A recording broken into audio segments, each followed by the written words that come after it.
We had one of our consultants was working for a client, and they use TDD, test driven development, right? The client was like, no, we don't do that here. Just we don't want you doing that. Like, stop doing that. We don't want to pay you to write code and then also pay you to write tests. We're paying you to write code, kind of thing, right? Well, this person, so he was like, I didn't know any other way, so I just kept developing the way I know how, which is TDD. Well, a few months go by, and they at one point they were like, okay, hold on a second, what's going on here? All of his stories, they go to production, and there's never quality issues coming back, and they were like, we need to dig into this and figure out what's going on here. What is this guy doing? And he had to kind of like fess up to, at the end, like, well, I've been, that TDD thing you told me not to do, I've been doing that. Oh, and they had like that light bulb moment. And then come to find out they had him like, hey, why don't you teach everybody else how to do this?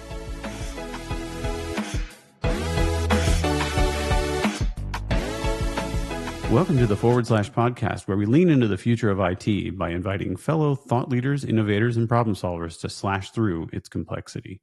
I'm your host, James Carman, and today we're diving into a topic that may spur some debate. Dedicated QA resources. Are they critical or antiquated? Joining me is Matt Choi, one of our amazing test automation engineers at Calibrity. Matt, will you maybe introduce yourself to the audience? Yeah.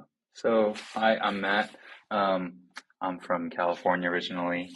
Grew up there, born and raised, but I do love the Midwest. So I'm out in West Lafayette, Indiana, where I volunteer as a mentor for college students at my church. Moved out here to start that. So go Boilermakers. I've been working as a test automation engineer for 6 years, with varying titles. I took a gap year after college to do some volunteer work. And actually, one of the interesting things, I guess, I didn't know anything about quality assurance or test automation or this whole side of development until I graduated and started working. But I knew I would probably be pretty good at it because in college and everything, I was very good at breaking people's code. So I would have a project that it would never work well the first, second, or 10th time. It took a lot. And so it was a perfect marriage of things that I learned at school and my natural talent, I guess, at breaking things. So yeah, that's me. Very cool. And you studied cognitive science at Berkeley. That's pretty cool. So what was your favorite part of studying cognitive science? Oh yeah. So I graduated from Berkeley, and it was just I think I chose cognitive science because it allowed me to study multiple things. So in cognitive science, you study philosophy, psychology, as well as you have to take, the AI classes, and it's about the study of the mind. And so trying to understand what the mind is from different angles, I think it was really interesting. And I thought it helped me to know that I was not going to do anything biology related because I took a neuroscience class. And I was like, no, that's not for me. But it was really interesting to see that and to see how, it is the idea of a neural network is not exactly one-to-one, but seeing the way that our brain works and then the way that we're trying to set up, the future of AI, machine learning, all of that, how it's kind of similar and how we're modeling it based off of something very natural. So I thought that was pretty cool. And so I did a computer science minor, but that was mostly for the practical side, just so that I could get a job after college. That makes sense. Not a lot of call for philosophers these days in the market. Unfortunately. You don't hear a lot of. They're not hanging out the job offers for philosophers these days. Yeah, and I feel like they only really make it big once they're dead. So. Right. Yeah. Then the money starts pouring in. When you can't enjoy it. And it's usually hundreds of years later. Right. Yeah. All right. So since you study cognitive science, we could probably sit here and talk about AI, cool stuff, and fun theoretical things for hours. First off, let's talk about how do most places approach QA. When it comes to quality assurance, how do most shops do it? I mean, there's kind of a couple models, I think, but kind of tell us how that works typically. Yeah, I think typically, and I haven't seen this a lot because I've been really lucky to work at companies that have been a little bit more forward thinking. But what I have seen in my time is that yeah, usually it'll be like, there's the dev work and there's the QA work, right? And then we'll usually just develop first, and that'll all happen. And it's sort of like the quality people don't really see what's going on there until, okay, here's a product, here's some sort of, at best case scenarios, here's some business requirements, here's the scenarios we need to hit. And then so you guys handle that, sign off on that, say it's good, and then that's how it gets up to whoever is next in the bureaucratic chain, I guess. So that's what I've seen. Yeah. Yeah, and that's when so that's like a that's where you have the QA is kind of a completely separate team, right? Different managers, different priorities, right? You can imagine how that causes troubles. So that's like how we did it, forever and ever. That was the way we always did it. And then they started to kind of do, lean in the right direction where they would start to like matrix folks in. So they would still have maybe a central organization, and then they would assign a, QA person to a team. So you at least have somebody dedicated at least to the team, but that was dedicated, meaning they were the people doing it. Have you experienced those sort of setups? Yeah, totally. I think that's pretty common actually. And it's um, I think that experience is, I think that's what I hear about a lot. That's a lot of what I've experienced is like, here's the dev team, you're the QA guy, you meet with the QA people outside of the team meetings, and you sort of, when you're in the team, then it's sort of still the nature is that it's still a little bit split though. It's that the devs do their thing, and then QA, you don't look like, I wouldn't look at it until the devs say, oh, it's done. And I think while that's better, for sure, better than like the other setup, there is still some like issues with that for sure. Um, yeah, and I think like one thing, like just to sort of keep talking about that sort of setup, is that it creates kind of this kind of um, like it just really takes like one person to have one bad day, where it's like they say something snappy, and then it's sort of this dynamic of like dev dev thinks it's good enough, QA doesn't, like finds an issue, and it's not necessarily their fault that they're doing their job and finding the issue, but because of the nature of there's the QA side and the dev side, it creates that dynamic of like it's the devs versus the QAs, and then sort of like creates an odd tension in the team, I think is what I've seen before. It's a tale as old as time. Yeah. Yeah, I agree. I think that what we've experienced is that very much it hurts the team culture, right? You get it, like you're saying, it's kind of that us versus them. They're at odds with one another. Where you kind of want your team to be, if it's a team, they should all be going for the same objective, for the same goals, right? They should all be rowing in the same direction, so to speak. So yeah, I've absolutely seen that. Another thing is now, especially with the older model, where you kind of the team just finishes developing their stuff, and they go throw it over the wall. Someone will eventually test it. I have no idea who. We'll just get reports back if it's wrong. That feedback delay is one of the things we've seen has been pretty bad. I think that still goes on to a lesser extent when you have like just the dedicated QA person on the team. That what we usually see, like if let's say you have 2-week sprints. I'm a developer, and also I'll fully admit to this. What developers will do is, okay, we got 2 weeks to do our stories. Well, we'll wait. We'll take the 8 days or 9 days to do my story. Okay, I'm done now. I'm ready for QA to do their thing. So you get, all the QA folks are just like under the gun at the very last minute on every sprint, and then so things keep carrying over, and it never hardly works out where, oh, we get one story done Monday, we can help test it, and then Tuesday we get another. It doesn't work. It's always like slammed at the very last minute at the end of the sprint or whatever, right? I think that's always, and again, that's that delayed feedback. Like, okay, I worked for almost 2 weeks and I don't hear anything about feedback from what I was doing until at the end of the thing, and then I have no time to fix it. Yeah, I have a pretty funny story about that actually. Like it was some tiny feature like when I was first starting, and the company I was working at, they were like going through a transition where they brought in like trainers for like the agile mindset. So it was actually like by the end of my time there, it was like we were working like clockwork. It was like really smooth. But in the beginning, it was a feature that was, I think it was like can't exactly remember what it was, but it was like something about like a spacing of some like the rows like of records or something like that, like in the UI. And it just kept like if there was a bug, like every time it was like a small thing. And it was my job to tell them, hey, this isn't working. But because it's so low priority, it doesn't get done till the end of the sprint. And so for about a whole quarter, I'm ping ponging this feature back and forth with this developer. And both of us by the end of the quarter were like, dude, this is so not worth our time. Like, what is going on? And but because it was sort of the whole process of, yeah, he has other things, other priorities that are like actually like feature critical. He doesn't work on it till the end of the sprint. And I'm thinking, yeah, I have to test those other things that are feature critical. So I'm not working on it till I have to. And then that ping pong kept happening like back and forth. And it was interesting because once we switched over to sort of um, a more like quality integrated mindset where from the beginning of the feature, like we're involved in the process of, hey, like this feature, does it, the way that this is being designed, does that make sense?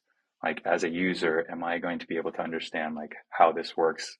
We have came across something very similar where it was like the spacing of like folders um, in like a taskbar or something. And we had very similar issues, very similar bugs, but because it was sort of like we were integrated in the beginning, it actually didn't even make it to the stage of like being a bug. It was just like, oh hey, remember that one time we were ping ponging the feature like for a quarter?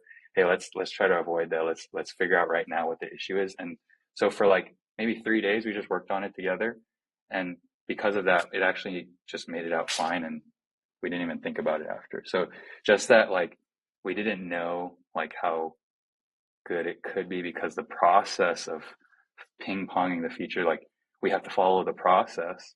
And so because of that, it created this like quarter long like inside joke between me and this dev.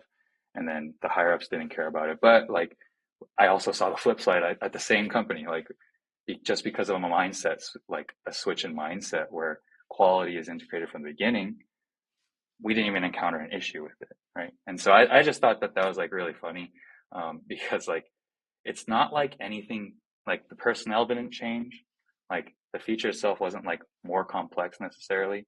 It just took like maybe like seeing quality not as like the final checkoff for a feature to get out. It's more like, hey, from the beginning, let's think about this and spend the time. Yeah, it may take a little longer at the beginning, but the time we'll save like in the long run is massive, right? Because we just sort of, I didn't really even think about that until like the quarter review, and I was like, huh, that was pretty cool. Like I can't believe we did like that just like happened, and it was like a 3 day thing versus like a quarter long like struggle, you know? You So didn't have to argue back and forth for 3 months yeah, straight yeah. about the little Yeah. thing. That's crazy.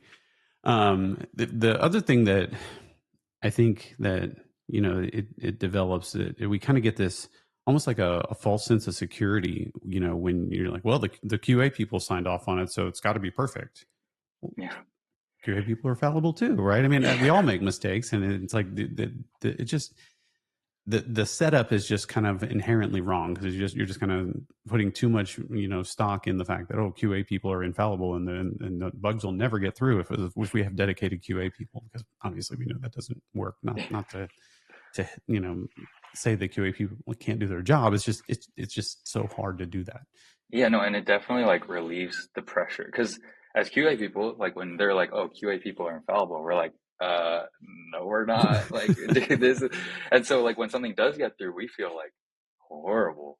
Like I've been there. Like it's just like, oh my God, I can't believe that just happened. But yeah, when it's like this, it's not only relieves like that, like the sort of false sense of security, but it also like helps your QA people not feel so much like this is all riding on if I say yes or not, because that also, again, going back to team dynamics, makes the QA people very stressed from experience. We're very stressed when Oh, it's I'm like that. sure.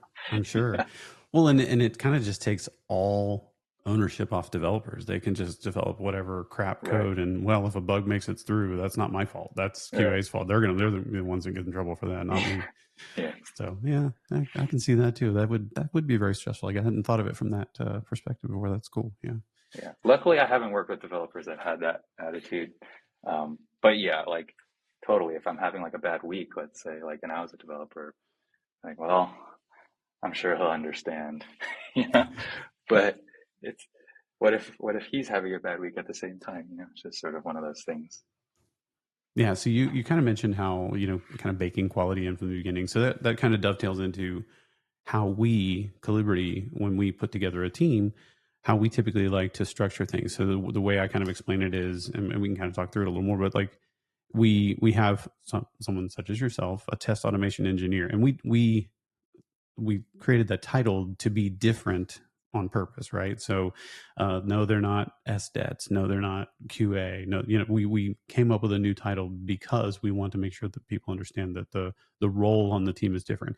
Instead of, hey, developers, test, write all your things and then go throw this stuff at Matt and he'll fix it and he'll make sure it's all good, right? Instead of that, the the role would be for the test automation engineer is more of kind of that player coach mentality. So as you mentioned, as we're starting to design a feature from the beginning, the test automation engineer is there with the team. We're all working together to design how we want to approach this problem.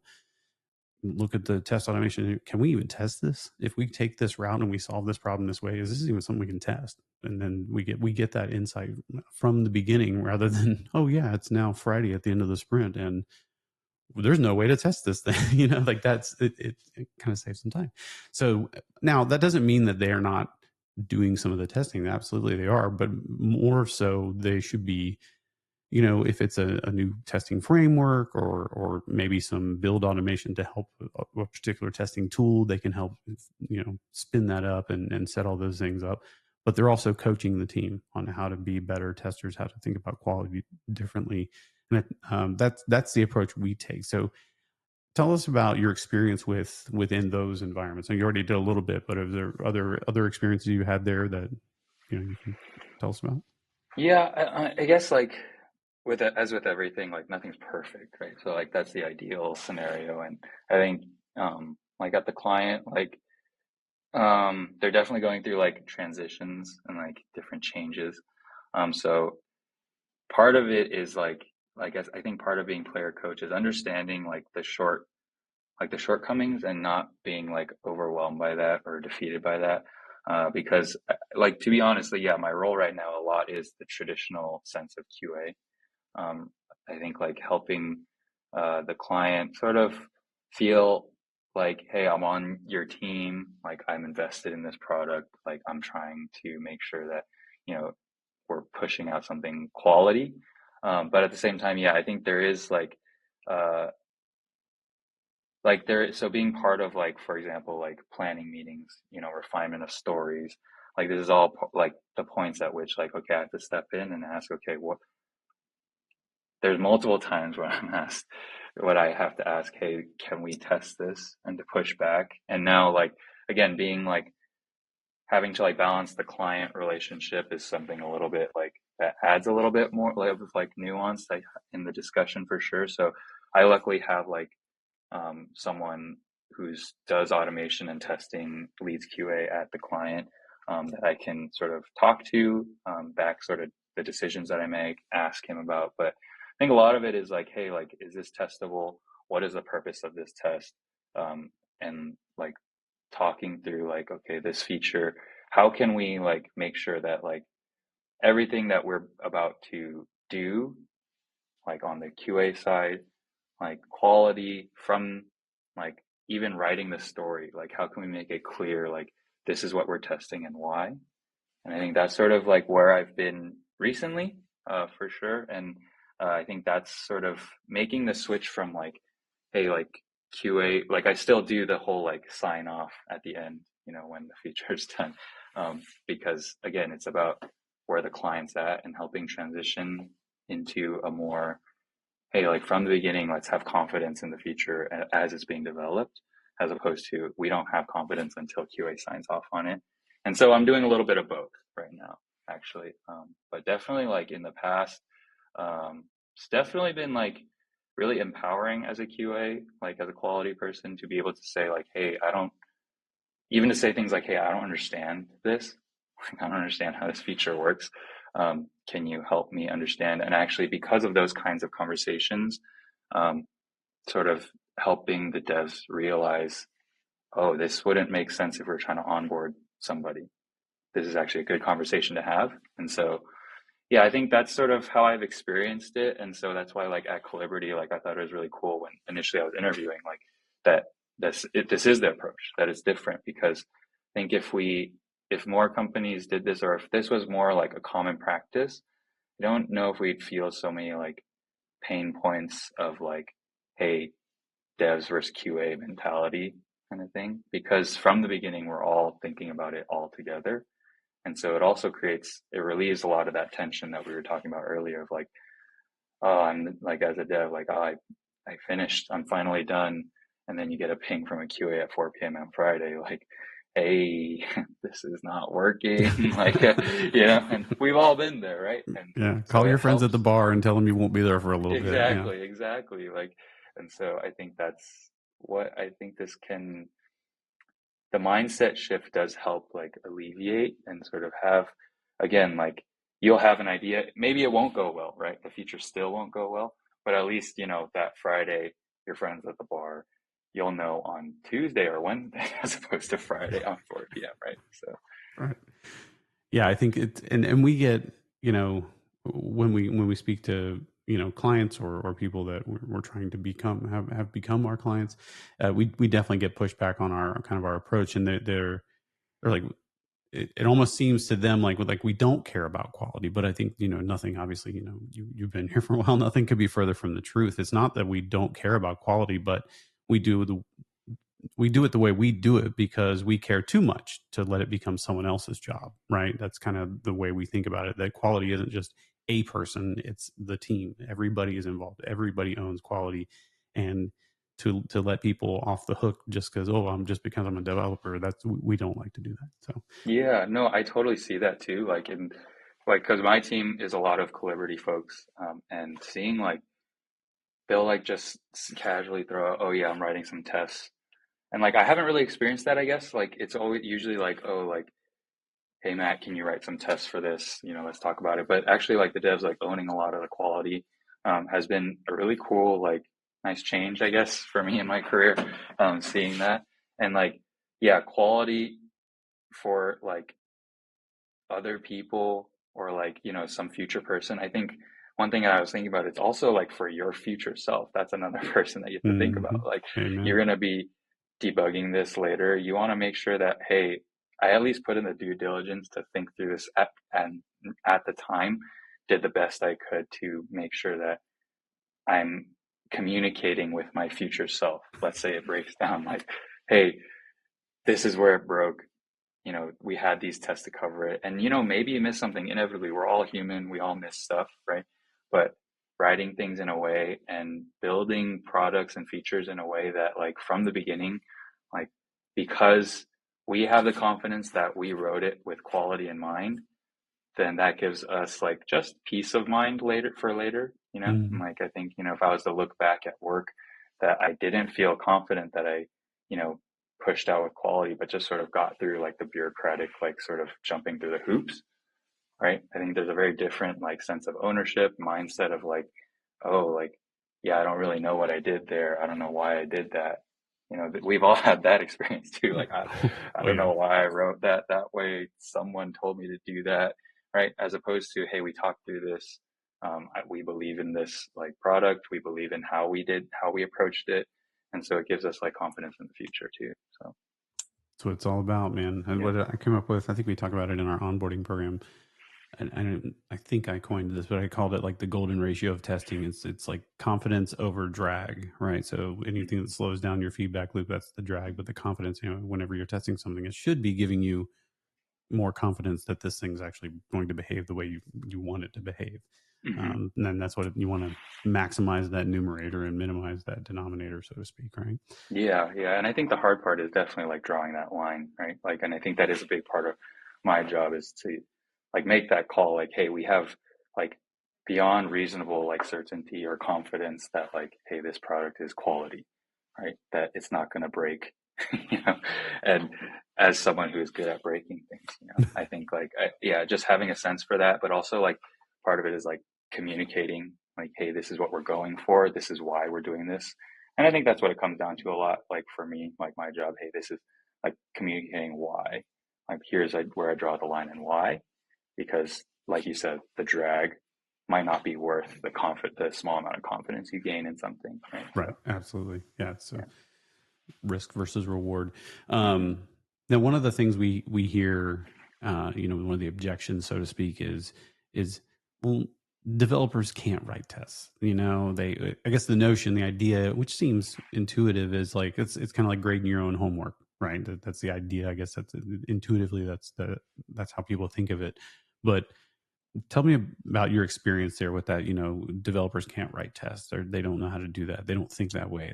They're not built that way. Tell me about your experience with that.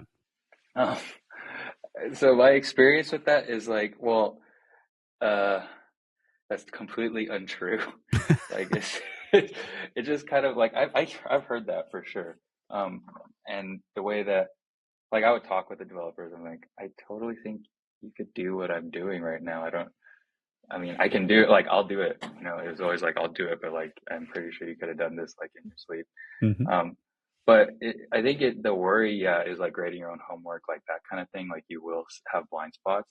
And I think, again, that's why like doing things not like in isolation and like I'm the dev on this piece, like my piece, I do this and then I hand it off. But doing that like with people, other people like on your team, because they can see your blind spots, right? A lot better. And then again, that's part of my job is like with quality, I guess, like going back to that player coach mindset, like as someone who is sort of more focused on the quality aspect or the sort of, integrating it into the development process, I think I do see certain things. So like, again, it's sort of doing it together as a team with quality from the beginning is actually how like, like the actual execution of like, hey, I'm going to write code to test this product is not actually that like important, I guess, or like it's not difficult. Like it's not difficult for like someone to do. So I think like the more important part is like the mindset part and like thinking it through, talking about it with other people. And that's the whole thing about like the agile, like, agile methodology, which Hmm. is kind of, yeah, an Yeah. interesting oxymoron in itself. But yeah. Oh So man, we've had episodes about that for sure. yeah. Yeah, I love that it's about that mindset, and I mean, we can when we only talk about quality at the end, you don't get as much of a chance to reinforce that mindset. But when you do it throughout the entire process, and everybody's getting that reinforcement of quality, that quality mindset constantly, and iteratively throughout the entire process, yeah, absolutely, it gets people to develop better habits around quality. And I think just having the developers and the test automation engineers working closely together, it helps a little bit of kind of a little bit of that empathy, right, to understand the other person's world. As you're coaching folks, you're saying, okay, this is what I'm looking for, and they might be like, oh, I had never thought of that when I'm writing my code. I just write it this way. I don't think of things from that perspective. So it helps them to become better developers, and you may learn some about the development process that you hadn't known about, or something like that, and you're like, oh, I actually can test that easier now, or whatever, however whatever lessons you learn. But we learn lessons from one another, right? We become more exposed to each other's worlds, and the quality just goes up from there. Sure. Yeah. And I think like going back to like it's like I think processes are comfortable and that's why people like why they're so prevalent, right? Like it's something that I can show up and do. But I think like when we sort of apply like that it's a mindset and like working together, like my current team, like man, the kind of like ways that like we're able to like I bring up an issue that I see, we work on it together, we work through the bug together. I'm not just like throwing a story back to them or like saying, hey, it's broken, fix it. But it's sort of, hey, let's hop on a call. This is what I'm seeing, and they dig into the code. And yeah, you're right. Like I learn a lot and I've actually like applied a lot of what I've seen. For example, like, when there's like enums for example, and I just didn't know that, right? Like Yeah. set values that I can draw from. well, I could pull that from my testing, right? As opposed to like having to hard code everything and like, so I thought like that was pretty cool. And, like that interaction, really love like my team. Um, and I think like we have that right mindset of wanting to integrate quality from the beginning. And because like it's from the beginning and that, and sort of, yeah, when the client feels like they want the process more than the mindset, it makes it that causes a different kind of clash. And I think that's one thing that like we're working on, and I think we have like the opportunity to sort of help sort of see help them to see like the benefit of the mindset versus the process. But again, it's not necessarily the client's fault. Like I was just thinking about that just now. Like, hey, it's they have their own like regulations and regulatory bodies that like are like looking at them, making sure they're following the processes. So it's a lot of things to juggle, but I think at the end of the day, like it will help like the client to have more quality outcomes if we're thinking about it from the beginning and taking a little more time to have that empathy that you were talking about, where the quality and the engineering, like the development folks, can be like basically just one, you know, and like Absolutely. doing it together. So Yep. A true team. We, I was wondering if you had. I'll explain an aha moment for one of our clients. It was kind of interesting. We had one of our consultants was working for a client, and they, I guess, this person was just how they develop. They use TDD, test driven development, right? And the client was like, no, we don't do that here. Just we don't want you doing that. Like, stop doing that. We don't worry about. I don't know if they didn't worry about tests at all, or if they didn't do TD. I don't remember, but I think it was we don't do tests at all. Just we don't want to pay you to write code and then also pay you to write tests. That's we're paying you to write code kind of thing, right?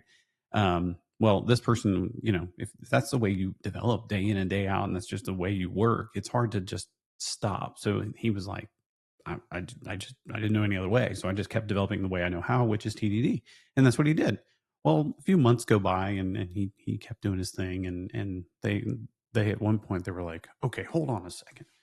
What's going on here? This one fellow's code, all of his stories, they go to production and there's never quality issues coming back. And they were like, we need to dig into this and figure out what's going on here. What is this guy doing? And he had to kind of like fess up to, at the end, like, well, I've been, that TDD thing you told me not to do. I've been doing that.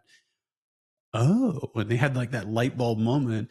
And then come to find out they had him like, hey, why don't you teach everybody else how to do that? So it was actually a good outcome at the end, but he kind of had to do it, on the down low, so to speak, and not let the client know he was doing that. Any aha moments like where, when the clients finally get it and anything like that? I think a lot of times it is like being like reflective. So having the time to think back on it. So it's always been like iterative change that I've experienced where it's Sure. like, hey, like how did that feature went really well. What happened?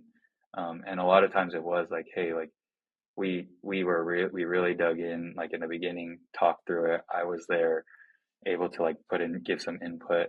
And a lot of times when it didn't go well, um, the the common denominator seemed to be like we were just trying to get it out, Mm. you know.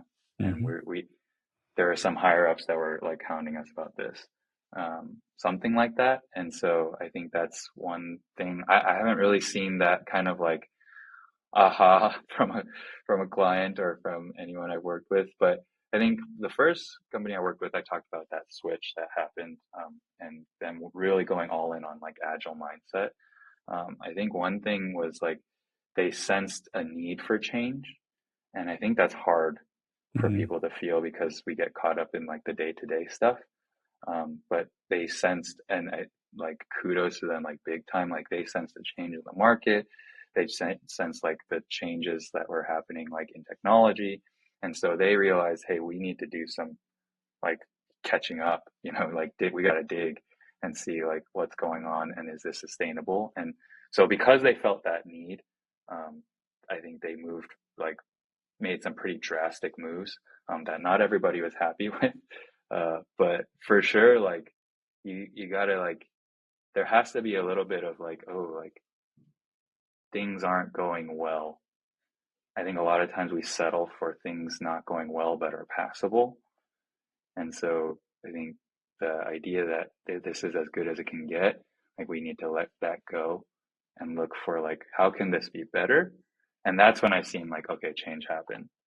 Mm-hmm. And that's been my experience. But again, it hasn't been like anything as cool as like, yeah, I secretly just did TDD on my own, and yeah, like that's pretty awesome. That's an awesome That's a story. fun story. We talk about that in our onboarding as well. That sounds like it could be like a Verge article, you know? Yeah, it's a pretty cool story. It was a good relationship with that client too. I mean, they were like, "Oh, we need more of this." I'm like, "Sure, yeah, we get it." Um, so I think we've kind of covered the topic and kind of all the angles, and so now we have to go into our, or we don't have to. We're going to go into our new our other segment we call Ship It or Skip It. Ship or skip, everybody, we gotta tell us if you ship or skip. All right. So the idea here is this is where we come up with a topic, and you and I will both weigh in. I'll let you go first so that I can, say you're full of it or whatever. No, I'm just kidding. But I'll let you go first, and we'll just bring up a topic and that can be seen as controversial, and you say, do that or don't do that. That's the ship it or skip it part. All right. Number one. This is what I call it, like YOLOing to prod. YOLO meaning you only live once, right? And people are like, that's just okay. Just release this stuff, right? And that's when you release things that have known like low priority issues. Obviously, you're not going to release crazy stuff in a prod, but low priority issues. What do you think about that? Is that pragmatic delivery, or is that a slippery slope to laziness? Wow, I feel like as the quality guy, I gotta say skip, like, like that'd be kind of weird, but like my gut says like we should, if it's low quality stuff, right? Or I mean low priority stuff, Yeah. like ship it, Okay. and not, now again, like I would have to qualify that, like how YOLO are we talking about, like nobody's looked at it yet, right? But I'm assuming like these people aren't crazy. I'm assuming that, right? So I'm assuming that we've done what we can and it's just like a stubborn bug or something like that. And it's sort of very low priority. I'm going to say ship it, because the idea that like you can't ship anything unless it's perfect seems like that's going to create that drag, that we talked about. So yeah, I think I'm in agreement with you on that one. I'm okay with being a little, move fast and break things kind of a mentality. I'm okay with that. And I've tried to stress to my clients in the past, like what you want to make sure you can do is bring down that mean time to remediation, like make it very easy to go fix when something makes its way into production that's, suboptimal or however you want to say it, a bug, because they're going to make it anyway. So, but making your processes, your build, your all of the things quick, easy, simple, rock solid deployment back into production, make that perfect, make that just shine, so that when those things do make their way to production, you can fix them quickly. The other part of it that we software engineers struggle with is especially ones who are obsessed with quality, or we emphasize quality so much, is like the idea of like the kind of the startup mindset, right? I don't know if you've worked for a startup, but like in a startup world, you kind of have to get your product out in front of people and start to, the priority is to start bringing revenue in, get some money going, so sometimes it is okay to, maybe you're going to rewrite it when you get your next round of funding. There's the big rewrite that's going to happen. You're proving out a concept that people will buy this product. Who cares if the code is perfect? Like, so that's been hard for me in an environment where it's like that, to be like, just okay, yeah, well, let's let it go to product. Okay, I'm fine. Like, I want to like polish the code and make it beautiful, right? But in that environment, that's not the best business thing to do. So that's a tough situation, and in those situations, absolutely, YOLOing with those low quality issues, or sorry, low priority issues is fine. Okay, next, how about bug bounties? Is that, and this is new, we didn't do this before with ship it or skip it, but I'm going to characterize it, and you can come up with your own characterization, but I like the ones that I came up with, so I'm going to say them. Are bug bounties crowdsourced brilliance or outsourced due diligence? that is tough. And I feel like that's outsourced brilliance, crowdsourced brilliance, because the reality is like you don't know what you don't know. And I think like having like outside perspective is sometimes what you need. And hey, like who knows, like if there's like something that like someone comes up with and you just like it blows your mind, like hey, like maybe that's someone you need to pick up. like It's a like recruiting maybe tool. that's exactly. And I Yeah, think that's something that could be good. Now, of course, you can't go crazy with that. Again, like anything taken to an extreme is like sure. obviously bad. But yeah, I feel like that's outsourced brilliance, but maybe that's my Gen Z showing. I don't know. That's okay. No, my Gen X would agree with you. Yeah, I think bug bounties. The interesting thing is it's almost like a psychology thing for me, right? It's if you release things out in front of your users and they do find bugs, they're going to be upset, right? Usually they're going to be upset, but if they can be involved, with you have those bug bounties, it's almost like they're part of the team, right? So they feel a level of ownership with the product. I think that's kind of cool to bring your users in together as almost like part of the product team themselves, and that helps them, develop a sense of ownership over the product. So I kind of like it, right? Now, again, like you said, I'm not saying like, okay, let's just go. Nobody write tests, no test automation engineers, just YOLO everything straight to prod every Our time, users and are our test. they'll figure it out, and we'll give them a couple bucks here and there when they do. No, I'm not saying that, but I do think it's an interesting dynamic that you're almost like bringing them into the fold, and they can be part of the team with by helping you find bugs instead of finding it and just being mad. They're finding it mad, but then less mad when they get a few bucks for it. Okay, this is the one where maybe we will not agree, and I don't know if it's a Gen Z, Gen X thing, or if it's just me. I'm the problem. I'm okay with that if I'm the problem. 100% test coverage. This one always is an interesting topic. Is that the gold standard, or is that a false idol? Um, yeah, when I hear that, I think immediately false idol, like because to be 100% anything like creates that kind of sense of false security that we talked about earlier. But Mm-hmm. I think also man, like I feel so because I have to qualify, right? It's the 100% 10% test coverage is something we should strive for. So like in that way, it's a standard, like a gold standard, but it's not something that like necessarily is like that shouldn't be our like main focus, I guess. It's going back to sort of the YOLOing the prod thing that we were talking about, like the whole like, hey, this is gonna go out. It doesn't like we need to focus on getting test coverage. Sometimes what is required is, hey, we don't have 100% test coverage. We need to get this thing done. Let's not focus on the coverage right now.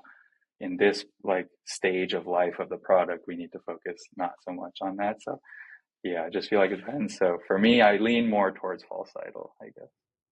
All right, I'm gonna go gold standard, but not for the reason that most people think. Is that it's not just the 100% isn't for me the outcome I'm looking for. It's a means to an end for me. So in my experience, when I'm working on a code base that's capable of getting to 100% test coverage, it's usually designed well. And when you're designed to be testable, it's modular. You're using dependency injection. Like the code is easier. If it's easy to test, it's typically just a well written code base. That's been my experience. So when I push for 100% test coverage, it's usually more of a challenge to say, instead of just saying, oh, we're close enough, we're at 95% or we're at 80%, like we're close enough. Well, challenge yourself, and can you find a piece of code that's like, yeah, I'm really having a hard time testing that. Use it like a puzzle. How can I get this thing to be testable? And then usually when you do refactor, it becomes a little more modular, a little more well written. So that's the reason I like it. Now I will again qualify that when it comes to things that don't need to be tested, like in the Java world, we have always the example is like getters and setters. Of course not. Just ignore that stuff. For me, I use code generation tools. So those things aren't even really code until compile time anyway. So if you don't see it, you don't have to test it, kind of thing. So yeah, ignore the things, the trivial bits of code, and the things that really do, like if there's two sides to an if branch, maybe you should test both of them, right? That kind of stuff is kind of important, right? Like, I just, call me a stickler, but I do think yes, it's important in and of itself, but I also think it's a means to an end for higher quality code. Yeah, and I think like what we said is we're hitting the same thing from different sides. It's again like going back to how do you think about your code, and like is it something that you want to like be quality, and but at the same time like balancing that with pragmaticism, and so yeah. Yes, indeed. All right, we have our last segment, the lightning round. It's time for the lightning round. Rapid fire, don't slow down. Answer quick and make it count. In this game, there's no way out. It's time for the lightning round. This is the most important segment of the show. This is the most, you want to talk about stress. This is high stress, high stakes. There are absolutely right answers to these questions. And I'm going to be just firing them at you. I'm not going to let you think. You just need to answer. Right. So this is an extremely stressful thing. Okay. What was your favorite childhood TV show? I didn't watch TV growing up, actually. Didn't. So I read books. I like that answer. I knew I like this guy. I'm a book guy myself. But I did watch TV because I grew up in the 80s, and like you have absentee parents in the 80s.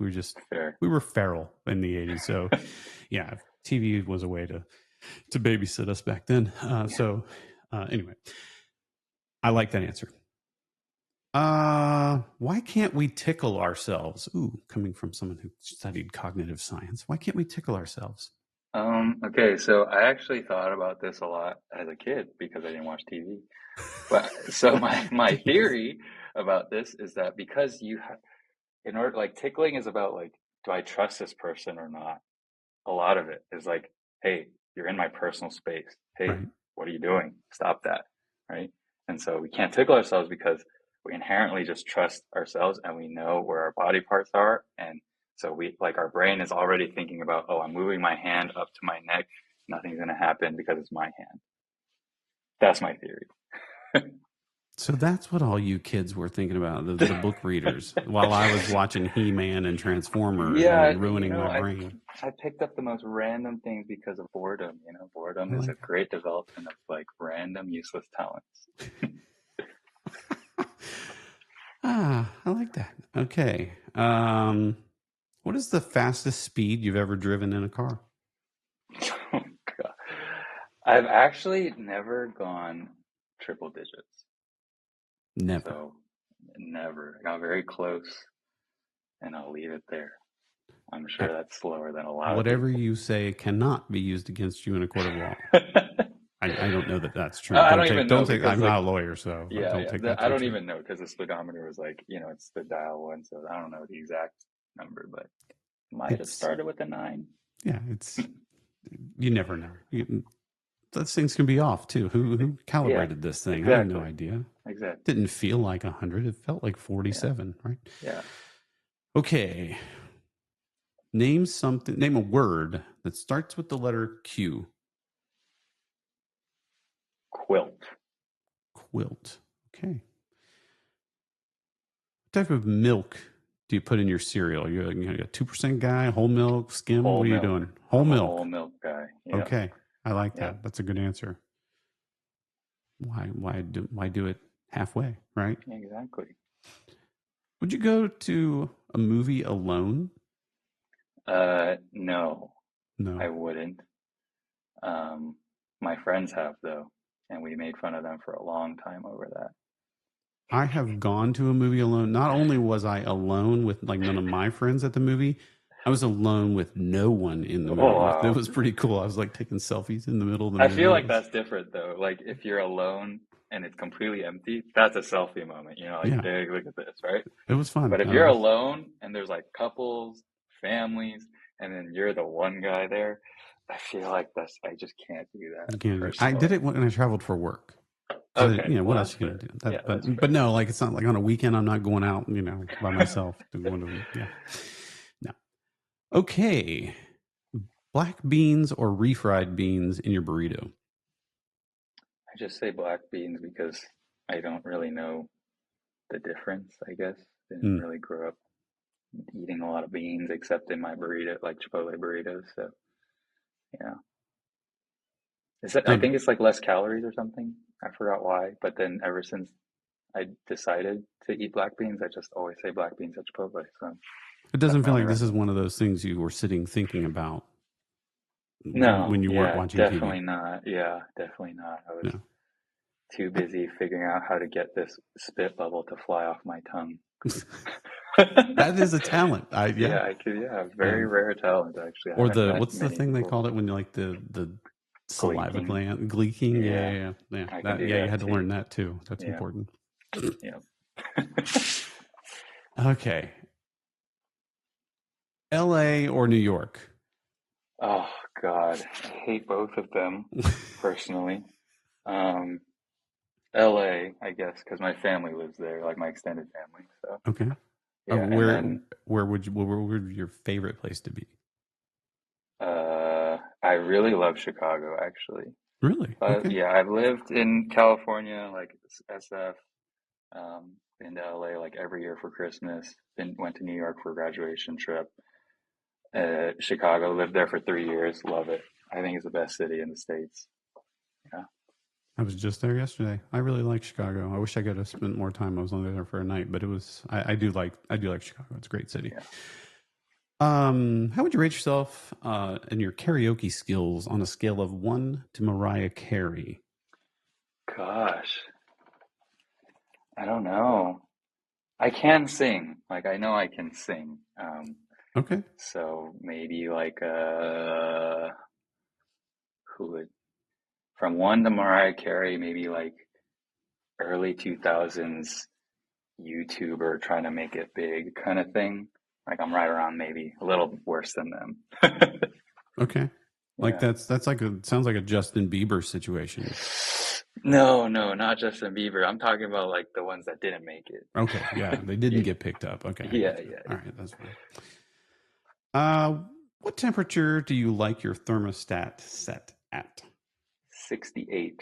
68. I'm a 68 kind of guy. Is Yeah. that for heat or is that for cool or both? Both. Just I want it at Consistent 68, all year period. round. Yep. All Yep. right. But thing about that, so I grew up in Davis, California, which is uh it'll be like consistently like 115, 110 in the summers, like for like weeks at a time. Okay. And then you have like a cool day for soccer practice in the fall is like 90, 92, something like that. But I would set the thermostat to as low as it could go. And my dad would get so mad at me. And I was like a conscientious kid, so I didn't like it when my parents were mad at me. But it was just I couldn't stand it. Like I just had to turn it all the way down, and then every day he would come home and be like, and then like who turned the thermostat up? Yeah. So now that you're grown and out of your parents' house, you're like, nope, I'm setting it at 68. Yeah. Now that I'm paying for it, I Yeah. think Well, that's the and main that's thing. what I was going to say. Like my hope as a parent, because I have kids in the house, and like they do that. I get mad when people, I'm very particular about that thermostat. That's money, right? But my hope is, and you think like, oh yeah, you'll learn one day when you move out of my house and you have to pay your own bills. You're not going to be doing 68, but actually, that's not true. You do say, hey, I'm paying it. I'm gonna go with 68. Okay, well, whatever. I have no idea what number we're on, but we're gonna keep going because we're covering some really important topics. I like this one. If Tupac, you know who Tupac is, Shakur, if he appeared before you right now, what's the first thing you would ask him? Who was it? Hmm. That's I like it. that. It's probably that's the obvious Yeah. question, I guess. Yeah. But I guess if I had a second question, be like, You want to go to lunch? What do you want to eat? Let's go eat. Why don't we take my car? Yeah. 'Cause Please. they might know Yeah. yours. Yeah. Yeah.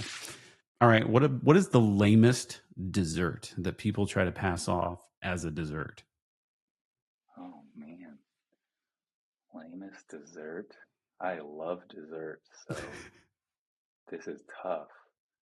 I pretty much love all food, so this is very tough. I think flan. Mm, Have you had flan? I have I had like flan. flan a lot, but it's like a milky, it's like custard, like a jello-y, like a firm custard is sort of the experience, I guess. Um, yeah, it's very underwhelming, I guess, when people are Hmm. like, oh, this is really good. And it was just all right. I guess related to that would be Jello. Mm. Yeah, Jello is kind of lame. yeah. But There's it always is, room for it, but it's lame. yeah, exactly. At the buffets, it's always, for some reason, I always scoop some. So, I had a good friend growing up, George. His mother was from Cuba, and she made a flan that like I since then I've never had a flan again in my life that was like I enjoyed as much as that. It was fantastic. Like she should open a flan business because it was fantastic. But yeah, you're right. If it's not the right texture, yeah, okay, right. yeah, I'm with you. But on the other side, very underrated desserts, many of them, but very underrated to me is cheesecake. I know people love cheesecake, but man, I love cheesecake. I could eat cheesecake every day, and it Like an goes best with, unhealthy like yeah, New York style cheesecake. Yeah, it was one of those things I learned to bake in college as I was procrastinating for finals. wow, I could go do organic chem or make a Make a cheesecake. Yeah. cheesecake, yeah. All right. This is going to be our final question. I got to find a good one here. Uh, wow, that one's probably. Do you like the smell of gasoline? I do actually. Kind of weird though. It's kind of like not as like as a kid I loved it. Like, Mom, please roll down the windows. I want to smell that. Mm-hmm. But yeah, something about it. It's like same like vein as like Sharpie, you know, that Mm-hmm. kind of thing. So something about it. It doesn't smell good. I just enjoy it. I don't know. Like, it's hard to explain why. Yeah. I'm the same way, but it was definitely worse when I was a kid. Really? Yeah, like I Hmm. definitely liked it more as a kid than I do as an adult, but I don't Oh, okay. dislike it as an adult. I'm the same way. Yeah, Yeah. Cool, cool. All right. Any closing thoughts or that you would share with the audience? Anything like that? Words of wisdom? Anything like that? Like related to this or Or like not smelling gasoline, probably, but yeah. yeah.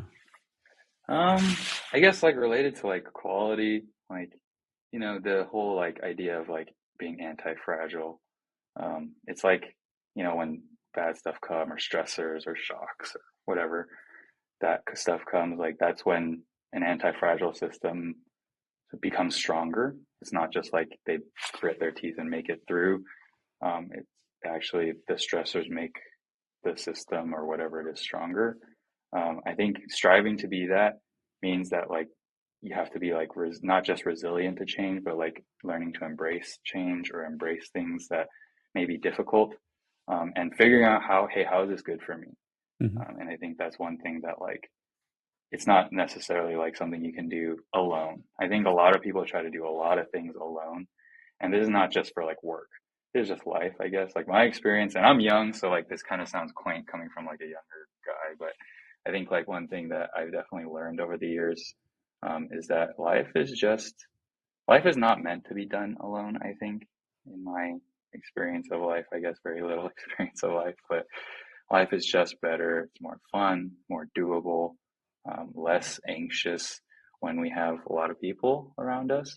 And not just like any people, because of course there's toxic people and like whatever. But I think doing life with other people, like help like having that be like towards a same goal or doing something meaningful together. I think that's something that I've really experienced to be true. And I think that's something that applies to like this whole conversation of quality. Like when we're trying to make like something like a quality product, we're on the same team, and we act like it, like we're on the same team, we're doing this all together. Things that happen that are like kind of like less than ideal or bad, like it's just a new challenge, and it'll make the team stronger and work better together, and it'll show up in the product as well. So that's sort of how I see it and how I'm trying to live my life. But of course, I have a lot of life left to live, so it's kind of quaint again, but that's sort of, I guess, my closing thought. Well, my takeaway is I need to read more books and stop watching TV, because that was deep. I liked it. It was deep. It was not my choice. I've talked to my parents about that. That's good parents right there. I wish I had done that with my kids. All right. Well, this has been fantastic. Thank you, Matt, for joining us. And that's it for this episode of the / podcast, where bold ideas shape what's next in IT. Subscribe, share, and stay curious. We'll catch you next time.